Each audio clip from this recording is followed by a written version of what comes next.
Pero bago tayo magpatuloy ay pakilike ang ating video.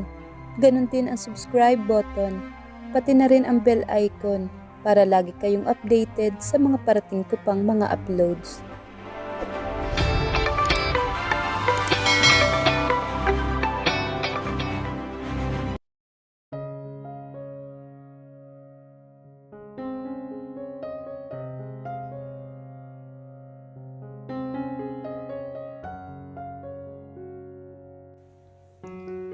Banayad na suminghot ang dalaga at sinikap na huwag pumatak ang namumuong luha sa mga mata. Pero pinanlabo noon ang paningin niya, kaya kumurap at hinayaang malayang dumaloy sa pisngi niya. "You're so unfair, Papa." Anas niya sa nagsisikip na dibdib at tuluyan na siyang humagulhol. Nakikipagsabayan ang mga luha niya sa malakas na ulan sa labas ng hotel. Hinayaan niyang lumabas lahat ang sama ng loob na naipon niya sa dibdib niya sa nakalipas na 3 taon. Mga luhang hindi niya kayang iiyak mula sa kahapong tanggapin niya ang balita. Kahit nang kausapin siya ni Doña Amalia. "Are you all right, Heaven?" Banayad nitong sabi sa nag-aalalang tinig. Pinagulong ang wheelchair papalapit sa kanya. "I'm fine, Lola." Gumagaralgal ang tinig niya.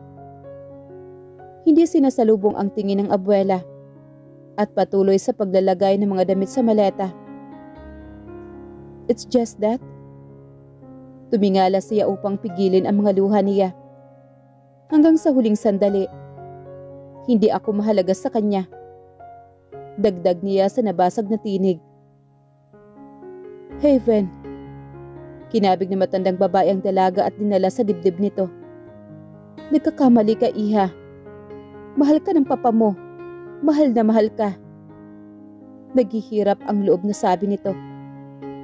Hindi siya sumagot. Masakit na ang lalamunan niya sa pagpipigil na huwag umiyak. Hinayaan ang abuelang yakapin at ikonsola siya. "Sana'y kaya ko pang magbiyahe." Patuloy na matanda. "Kaya lang ay laging umaatake ang arthritis ko at malamig sa asyenda." "Hindi ninyo ako kailangang samahan, Lola. Makakasama sa inyo ang klima roon. Bukod sa hindi ninyo kakayanin ang mahabang biyahe." Aniya sa matanda. Naroon naman po si Aris. Na ang buong akala niya galit siya dito. Bakit nanula sa bibig niya iyon na tila umaasa rin siya dito? Dahan-dahan siyang nagmulat ng mga mata. Sandaling hindi marehistro sa isip niya kung nasaan siya. Hindi pamilyar ang kesaming na mulatan niya.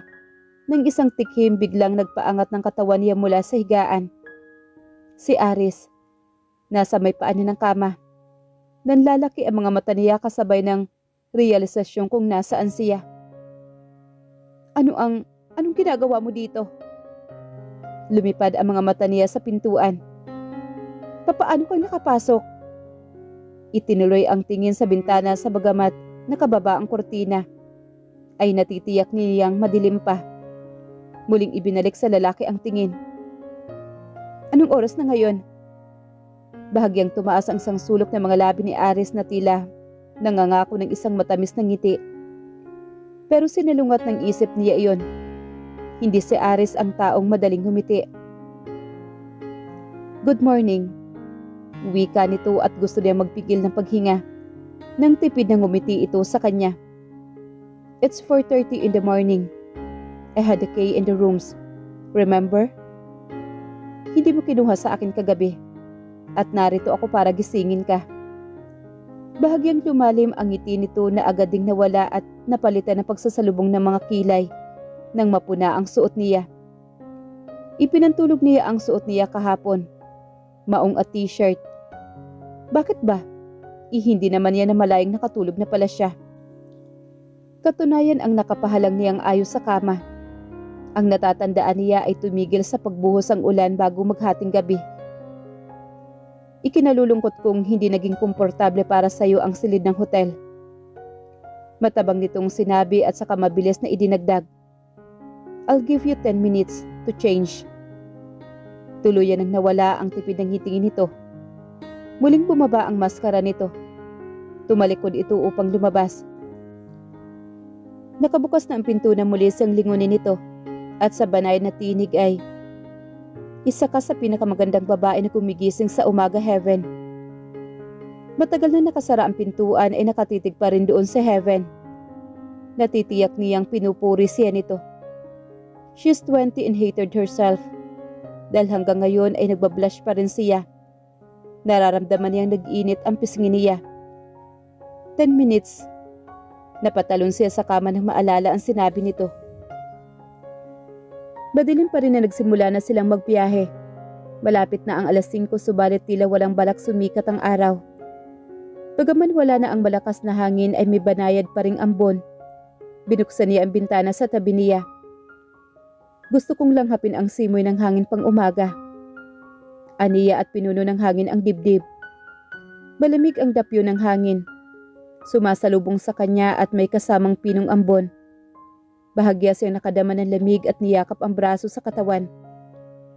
Sa sulok ng mga matay nakita niyang pinatay ni Ares ang aircon ng pick-up. "Yeah," sagot nito na sinabay ng buntong hininga. "Wala niyan sa Maynila. And I wonder why you. Bakit kailangan iwan natin ang kotse ko sa hotel?" Putol niya sa sinasabi nito. More or less ayaw na niya kung saan iyong patungo. At hindi niya gustong simulan ang araw na nag-aaway sila. Bakit hindi na lang tayo nagtig-isan sa sakyan? Huminto na ang malakas na ulan, Heaven. Pero hindi ibig sabihin nun ay bumaba na ang tubig sa ilog. Hindi makakaraan sa tulay ang kotse mo at ititirik din. Nilingon siya nito na tila ba isa siyang turista sa lugar na iyon.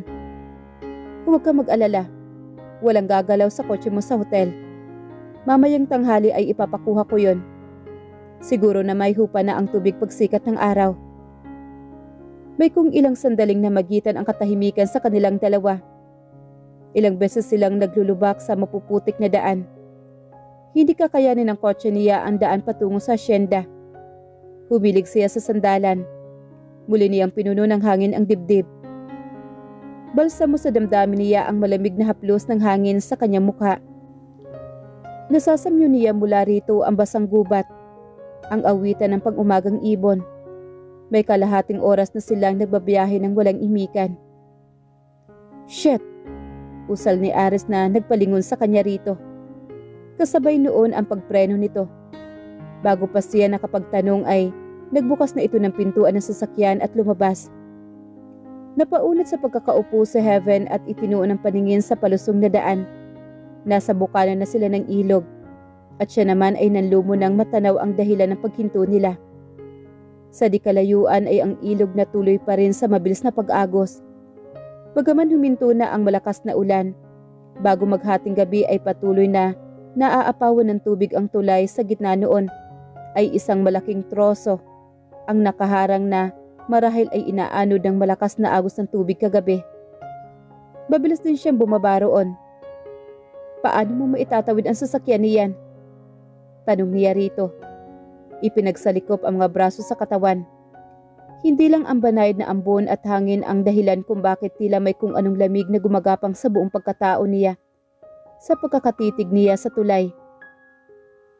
Hindi lumingon si Ares na nakapamaywang at tinantiya ang agos ng tubig. Malakas pa rin iyon at mapanganib ang pagtawid at marahil ay lampas baywang ang tubig mula sa tulay.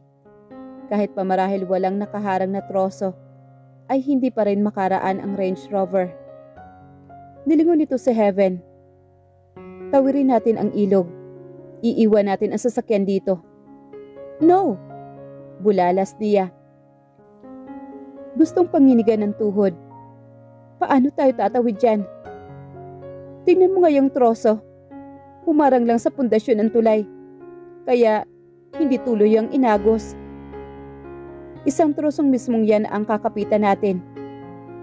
Hinagod nito ng tingin ang suot niyang maong na hanggang tuhod at ang sneaker na puti at sport shirts na kulay puti. Nabanaag niya sandali sa mga mata nito ang pagsang-ayon sa suot niya. Pumakbang si Ares patungo sa sasakyan. Iniabot ang shoulder bag niya at pagkatapos ay isinarang lahat ang mga pintuan. "Let's go." Ibinigay nito sa kanya ang shoulder bag niya. "Tiyak na nag-aalala na si Nana Sepa sa atin." Si Heaven ay itinulo sa pagkakatayo at nanlalaki ang mga matang nakatitig sa malakas na agos ng tubig sa ibabaw ng tulay. Sa tulay na iyon binawian ng buhay si Manuela, ang mama niya. May 3 taon na ngayon ang lumilipas. Bumabagyo at galing sa kabisera ang mga magulang niya kasama ang driver ng pamilya. Pilit na tinawid ng mga ito ang tulay sakay ng bagong 4-wheel drive pick-up. Kumpiyansa ang papa niyang kaya ng bagong sasakyan ang tumawid dahil hindi naman gasino pang malalim ang tubig. Subalit hindi nito inaasahan ang mga putol-putol na trosong inanod ng malakas na agos. Humampas ang isang naputol na malaking sanga sa 4-wheel drive. Kasabay na yun upang maging sanhi ng trahedya. Buhay ang papa niya subalit hindi si Manuela at ang driver. Hawak ng papa niya ang mama niya ng may isang malaking kaputol na kahoy ang bumangga sa ulo ni Manuela. Nakabitaw ito sa pagkakahawak ni Robert at lumubog sa tubig. Si Robert na tangkang sisirin ang asaway sa pilitang nanguyapit sa kahoy na bamilis na inanod patungo sa mababang bahagi ng ilog. Heaven, untag naman ni Aris sa kanya. Bahagya pa siyang napapitlag. Hinawakan siya nito sa mga braso. Halika na. Ayoko. May bahid ng histerya ang tinig niya. Ayokong tumawid dyan. Baka... Biglang lumambot ang mukha ni Aris sa takot na nakita sa kanya. Humigit kumulang ay nahuhulaan nito ang dahilan ng takot niya. It's all right, Heaven. Malumanay nitong sabi. Lagpastuhod na lang natin ang tubig at kaya nating tawirin iyan dahil hindi naman kalakasan na ang agos. Hindi ako tatawid sa tulay na yan. Ang pagmamatigas niyang may bahid ng histerya. Hihintayin kong bumaba ang tubig. Isang buntong hininga ang pinakawala ni Aris. Itinaas ang kamay at hinawakan siya sa baba at itinaas ang mukha niya. Napilitan siyang salubungin ang mga mata nito. I won't let anything happen to you. Pangako. Halos bulong na iyon na lumabas sa bibig ni Aris. Ang mga matay naglakbay sa mukha niya. Tila ba minimemorya nito ang bawat bahagi. Nagtagal ang mga iyon sa mga labi niya. At sa isang iglap, na sandali pumasok sa isipan niyang hahagkan siya nito. Mabilis niyang ibinalik sa huwisyo ang isip niya at kumawala mula sa pagkakahawak nito sa baba niya. Nanginginig pa rin ang tuhod niya pero hindi lang dahil natatakot siyang tumawid sa tulay. Huwag mong sabihin sa akin yan, Aris. Dahil hindi ako katulad ng mga magulang ko na hindi matinag ang pagtitiwala sa iyo. Kung bakit ay ewan ko. May bahid ng yelo ang tinig niya.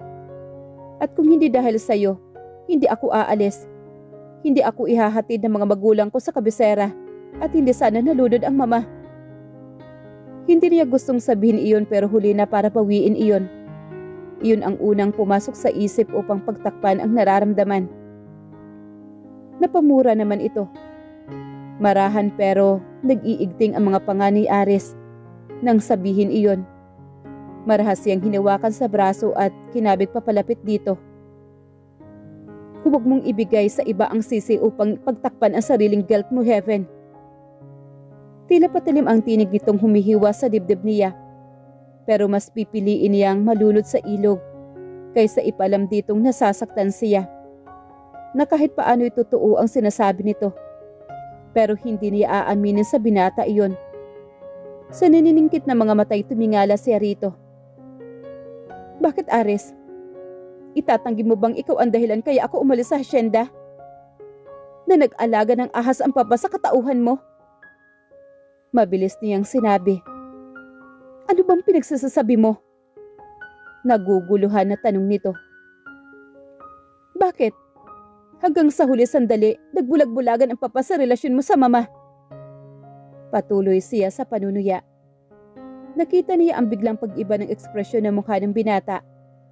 Tumiim ang mga bagang sandali siyang tinitigan na tila tinatantiya siya. Tigilan na natin ang walang kabulong argumentong ito, Heaven. Puno ng iritasyon na wika ng binata. Tatawid tayo dyan, sa tulay na iyan sa ayaw at sa gusto mo. Pagkuwan tinakma nito ang braso niya at halos silahin sa pababa sa tulay. Dahil mamayang hapon din ang libing ng papa mo. Iyon ang mahigpit niyang bilin noong nabubuhay pa siya. Kaya iyon ang susundin ko. Huwag mo akong kaladkarin, ano ba? Hindi ako tatawid dyan. Protesta niya at halos magkandara pa siya sa pagkakahila nito. Subalit tila bingis si Ares. Ni hindi ininda ang pagpapalag niya. Nagtuloy-tuloy sa paglusong sa tubig kasama siya.